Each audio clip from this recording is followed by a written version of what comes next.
What's happening, everybody? I'm Steve, and welcome back to Junk Drummer TV, where I give my initial reactions, my hot takes, and my analysis on the drummers of today and yesterday, maybe tomorrow if I stick around that long. I am a professional drum teacher and a gigging musician, and I have been for the last 20 plus years. Okay, I'm back at it. I've been gone for the last week. I live in a college town, and I have a long-standing tradition of the week that the kids move back, I leave. So I have been camping, I've been in the mountains, I've been out on the boat, did some fishing, and it was good to get out of town for a while and shut this camera off and not teach any lessons. But the bills need paid, so that means we're back at it today, and we're going to be watching the youngest drummer that we've had on this channel. I think before him, the youngest cat that I've analyzed has been the guy from Greta Van Fleet, I think. Go check that out. We're going to be watching JD Beck, and he's going to be playing with DOMi, I guess is how you say it, DOMi, D-O-M-I. I have all of the respect and reverence for YouTube cats. I am 43, and I grew up in original bands, and we were part of that old system where you made a record and you shopped it and you hoped you caught an A&R guy on the correct day and they would bless you with a record contract. Well, you don't have to do that anymore. You can skip those gatekeepers of a failing industry and you can go straight to the people. So cats like Meetal Cohen, yes, I did a video on her, Christina Schiano, Luke Holland, Cooper Drums, R. David R., 66 Samus, all those cats, man. I love them all because they had the talent and the gift, and they didn't need some cheesy dude in an office with a cigar in his mouth, with his feet up on the desk, to grant them the ability to get success. You don't have to do that anymore. The 90s DIY in me loves that. So I don't know anything about JD Beck. He's just been asked for in the comments section for a while now, and that's why we're going to watch JD Beck and DOMi, and they're going to be doing Sniff. Before we get into it, if you like this video, I beg you to please give me a like, comment, and share. If you also dig it, please give me a double tap on the subscription and the notification bell. Help me fight the algorithm, and let's get into JD Beck.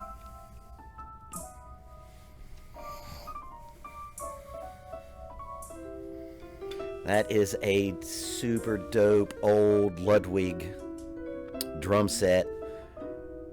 It's got the old badges. That's a 60s-ish. He actually looks like a student I have. Brandon, this is what you would look like if you had long hair.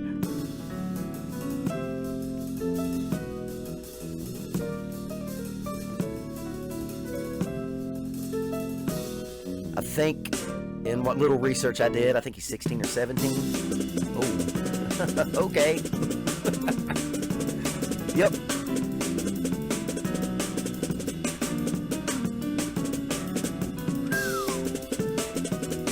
Okay, so, I hear you, man, left hand.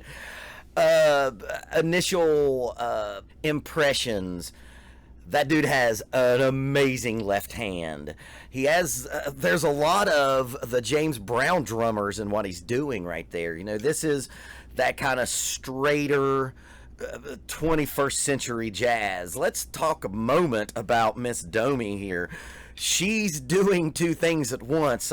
She is living in a long tradition of cats like Joey DeFrancesco, of organ keyboard players who walk the bass line, or play the bass line. So she is playing all the melody and the harmony in her right hand and walking and laying down the bass drum in her left hand. So let's give that some love. That's rare to see that in today's day and age.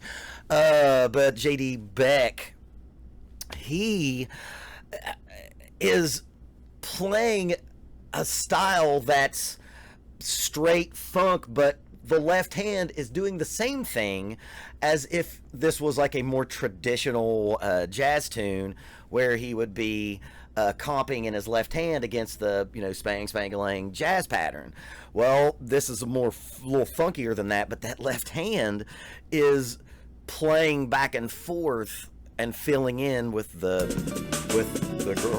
woman who's doing two things at once.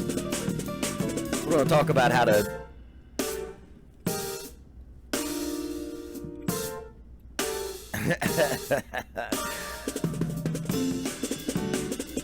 because everything felt so improvisational, those written parts there hit harder.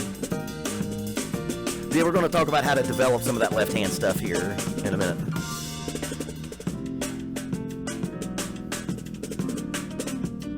It's got some like breakbeat kind of feel to it. It's like a drum part that's like if the Amen break could improvise. That's what this sounds like. If you don't know what the Amen break is, look it up.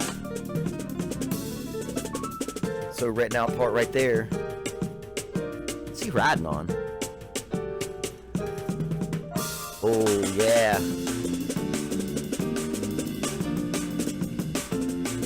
Whew, man, that left hand. I call that like popcorn snare. Just what it sounds like to me. And yes, they make popcorn snares, but that's what that always sounds like to me. There's a lot of Clyde Stubblefield and Jabo Starks in that. And man, props for this 16 or 17-year-old young man for doing his research and knowing the history and being able to stand on the shoulder of the giants that came before you, because there's a lot of that in there.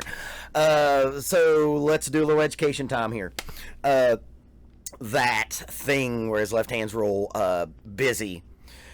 One of the things that I get my students to do to get that in their game is, this again comes from the concept of how you practiced, like, old school, what you think of like bebop, 60s, 50s, 40s, 30s jazz, where you play the, and then you play all the different kind of combinations of patterns in your left hand while keeping that going.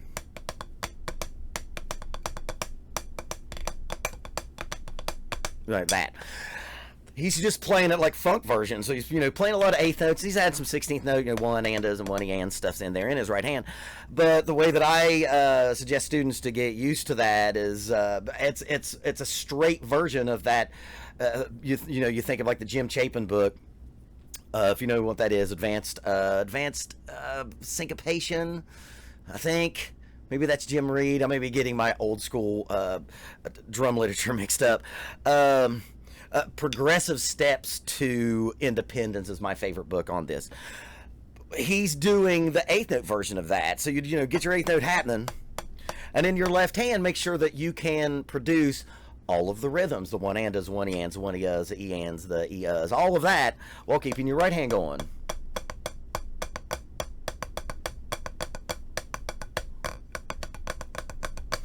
Now he's doing, a lot more advanced version of that.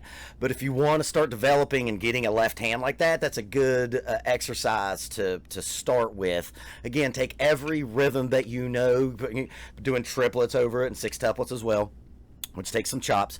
That will help you develop the left hand that this young man has developed over not that long of time.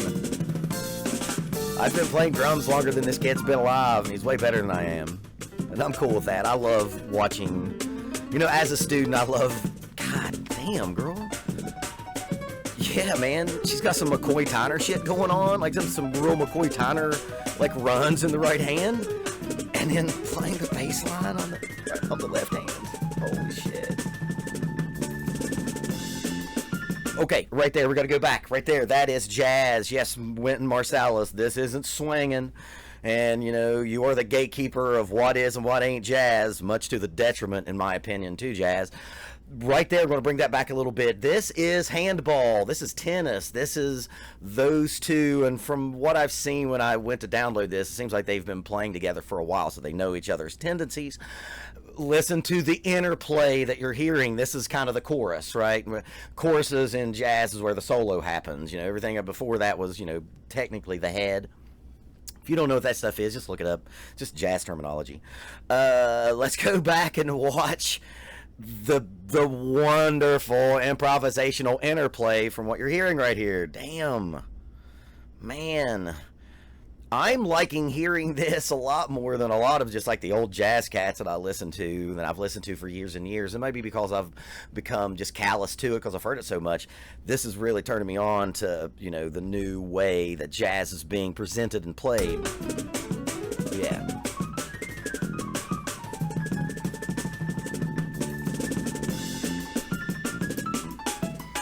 All that is big ears. I call that big ears. I have big ears, you know, listening so intently to what that soloist is doing. Yeah, you're seeing a lot of this is just improv, man. Improv around a form, obviously.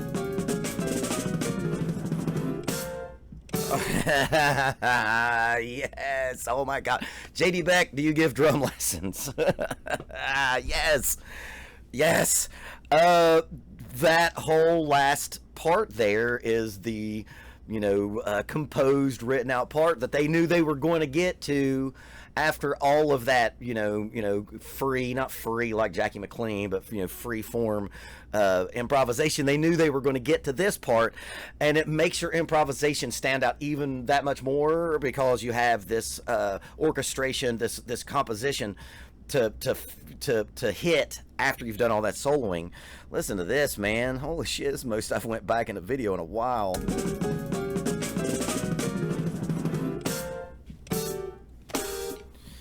That's advanced Sunday school, kids.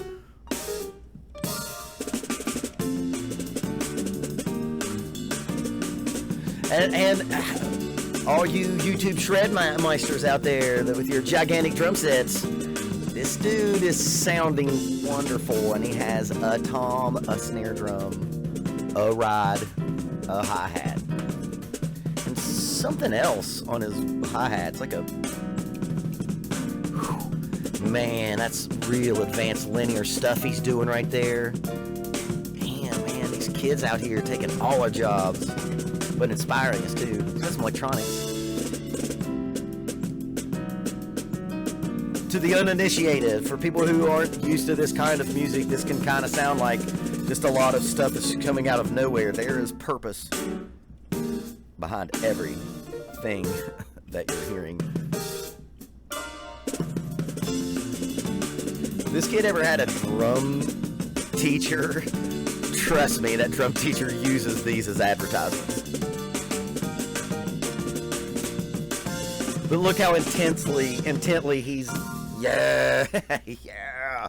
Whoo! I was going to say there towards the end, you notice how intently he is just dialed in, just you know, obviously paying attention to what he's playing, but that's that kind of thing where you are better served to be more plugged in with the musicians around you. If you do that, everything that you play will always, for the most part, be right because you're always taking into account what the other musicians are doing.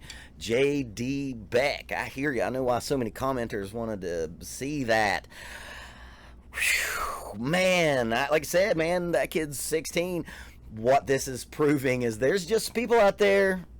We ain't all created equal in the eyes of the law, obviously, but in the eyes of the music, we are not. This kid was built on like a cellular level to just be a musician. I know this kid practices all the time, but he is able to have gotten to a level so much quicker than other people because of natural talent. Now, that's something that I talk about with my students a lot. You don't have to be naturally talented to be good at something as long as you have a lot of patience and ambition and drive. But if you are talented, it helps and it makes it a whole lot easier to get there. I wonder if he comes from like a musical family. A lot of cats that you see that are that good, that young, have, either, started playing in church at a young age or just been playing with their families at a young age. That helps move you along a little quicker. Man, that was so mature for a 16-year-old. There's so many 16-year-olds out there, and this is in no way being derogatory to them. There's so many 16-year-olds out there that are doing, covers of their favorite rock song or pop song or whatever, and Man, here's a 16-year-old kid out there like helping to define what jazz has become. That is jazz music for the 21st century. Jazz music not for your mama and papa. The concepts are the same. The feel has just changed a little bit. I've buried Wynton Marsalis a few times on here. I love his playing. I love it when he has his trumpet in his mouth, but when he starts talking about what is and what ain't jazz, and when he says things like the bad plus isn't jazz, I got nothing for it, because that kind of mentality stunts the growth. Well, man, here's some teenagers. I wonder if she's as young as he is. Jesus, probably. Here's some teenagers that are single-handedly moving the movement forward. And as Frank Zappa always said, when a musical form gets taught in schools, it quits becoming vital, because it is that thing. It can't be anything other than that thing, than the thing that is being taught, and it stifles innovation. He's taking funk and hip hop. Like I said, there's a lot of like the amen break in a lot of what he was playing, and James Brown funk, and funk that has that chattery, real busy left hand, and is making new jazz. And we need new jazz. Look, all you jazz heads out there, if you want people to keep liking jazz, you've got to allow it to grow, and it can't be just another fucking jazz group at a restaurant playing My Funny Valentine. It has to be something else. And these kids, it's always from the kids, man. The kids always innovate because they don't give a shit. They don't give a damn about your rules, and that's what you're seeing right here. JD Beck, thank you very much. I'm definitely gonna let a lot of my students in your age range watch this, and then the next time I have a 16-year-old be like, oh, this thing's too hard, or I didn't get to practice, like, boom, look at this kid. He's 16 and he's getting it done, and you ain't. And that's good motivation. So, JD Beck, for giving lessons, give a man a call. I could use some right now. Keep practicing until it's easy.